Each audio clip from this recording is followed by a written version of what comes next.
Hello, my name is Ashwinner, and I'm here to talk about the 1998 ice storm compared to the 2013 ice storm.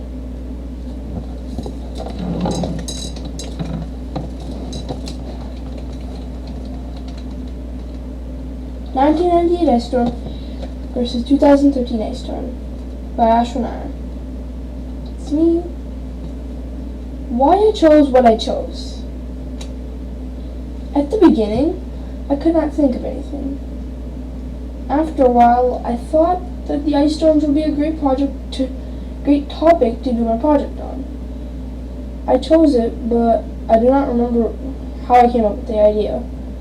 Of what I already knew about this topic, it was interesting. Also, it was pretty easy to find info on. So here are two pictures: 1998 ice storm, 2013 ice storm. Each of these are worse, but they're worse according to different perspectives. The 1998 ice storm is worse according to the internet, and the 2013 ice storm is worse according to my real-life references.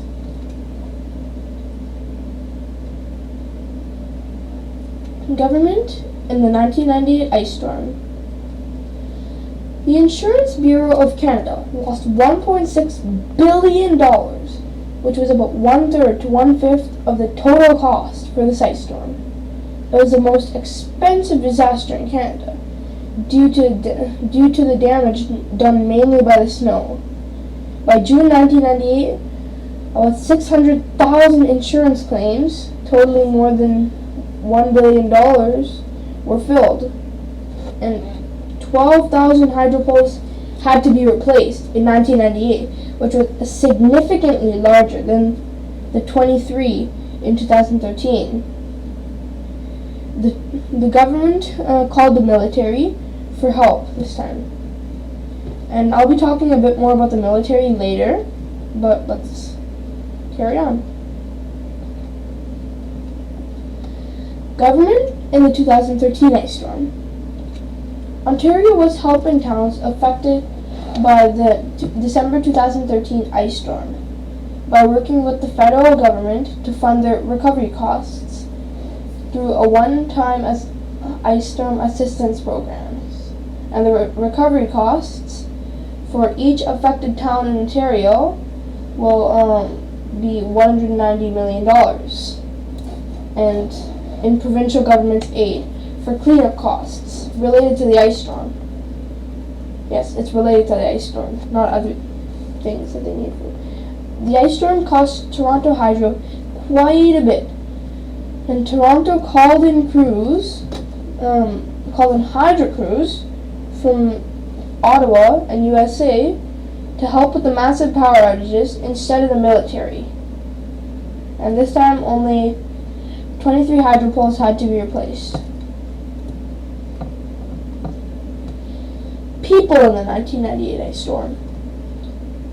30 Canadians and 17 Americans died because of the 1998 ice storm. A huge amount of people sought refuge in hotels. The people had never before gone through a natural disaster like this one. Many people, they were huddling in the dark by their fireplaces, and lots of them suffered from hypothermia and carbon monoxide poisoning. And it's said that the power did not go out here. And there were heavy ice sheets which toppled huge power pylons, and it was disastrous. So, look at this. It looks like an orange, yeah, I'm pretty sure it's an orange. But look at how much ice that is. It doesn't look like much, but actually I'm pretty sure it will be a lot.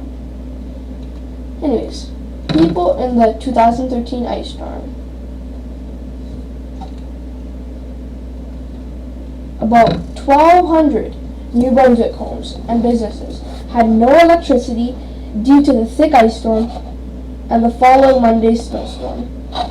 9 days after the ice storm hit Toronto, approximately 725 residents still didn't have enough power.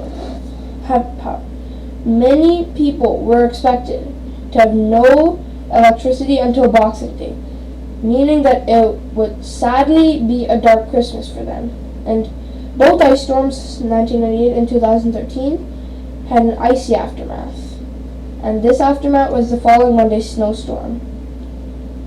And come to think of it, it doesn't say that many people died here. I think it's because of all our advanced technology. Maybe that advanced technology helped us to prevent some casualties. And then here's my point of view. This is my point of view, although it isn't much of one. I was not alive at the time of the 1998 ice storm, so I don't know how it felt, and I'm pretty sure it was very harsh. The 2013 ice storm was no comparison in harshness. Luckily, I was in Florida, so I never got to experience it. I asked others, and they said it was very cold without power.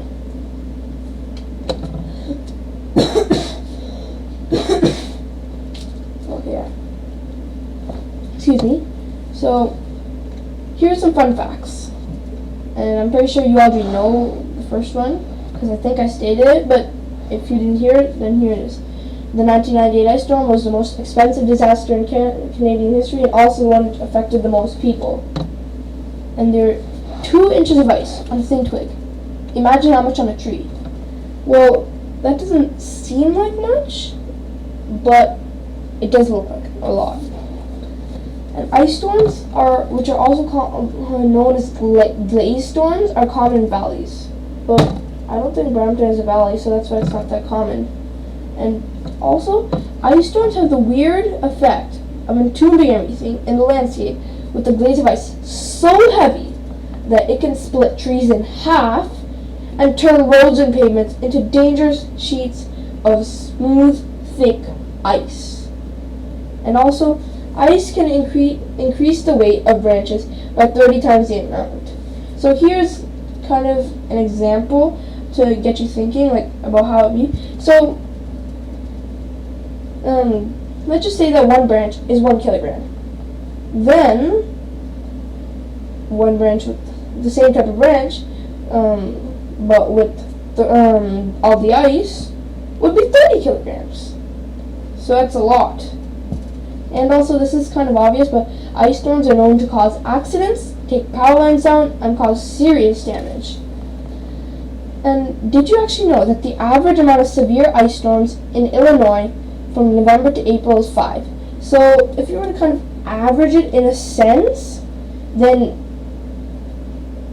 you could say that it was 1 ice storm per month and 1 month without an ice storm. So that's a lot. So that would be just there'd be more people suffering from hypothermia and carbon monoxide poisoning and all those other sicknesses and stuff. And also, another cool thing is that people were actually skating on the roads after the 1998 ice storm was over. They had so much ice that they could skate on, they were skating on the roads.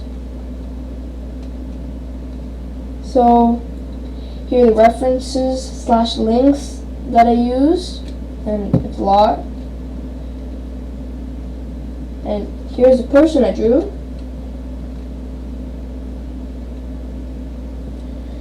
Interview number 1.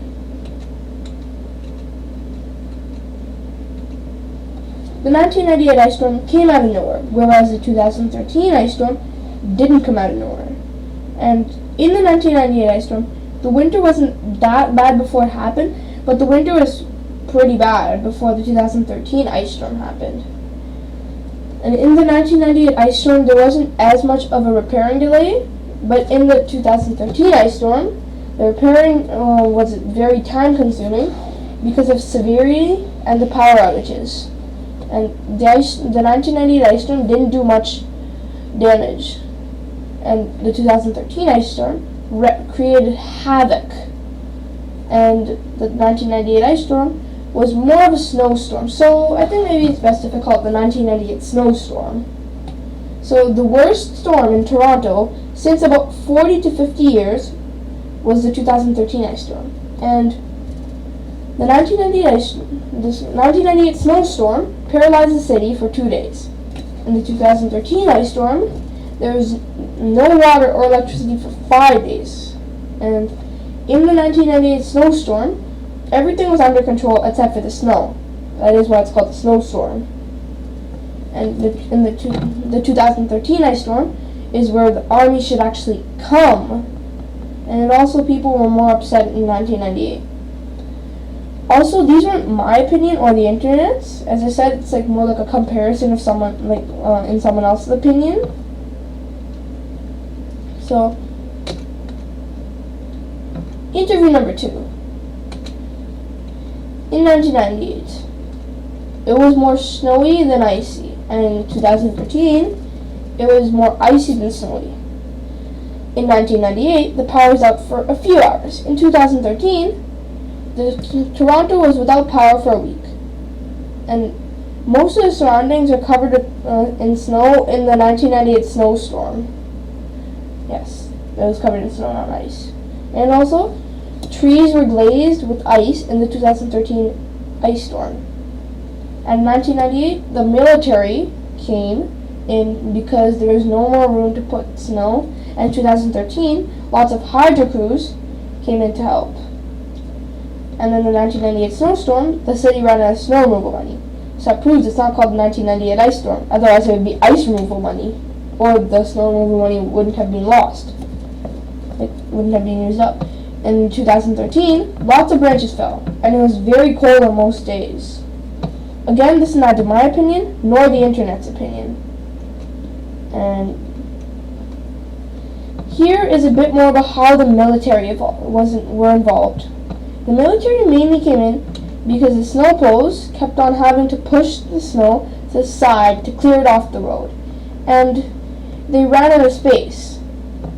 And that is when the military came in and they helped. And the reason was because, well, not the reason why the military helped, the reason why they ran out of space is because the city was Toronto and the streets were small, like they're narrow. And also, thanks for watching and listening to me. That was my presentation.